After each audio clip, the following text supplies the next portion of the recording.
உங்களுக்கும் உங்கள் குடும்பத்தாருக்கும் எனது மனமார்ந்த பொங்கல் நல்வாழ்த்துகள். இத்திருநாளில் உங்களின் மனதில் மகிழ்ச்சியும் மனநிறைவும் பொங்கட்டும்.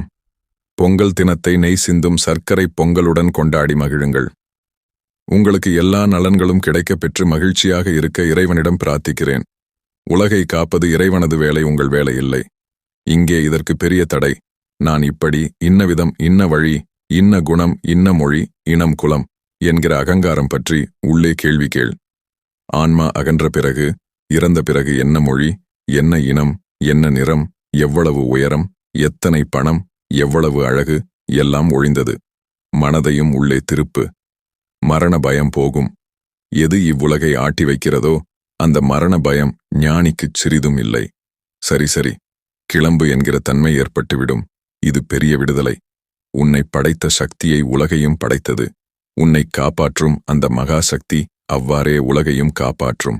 இறை உலகை சிருஷ்டித்திருப்பதால் அதை காப்பாற்றுவதால் அவர் பொறுப்பு. உன் வேலையன்று.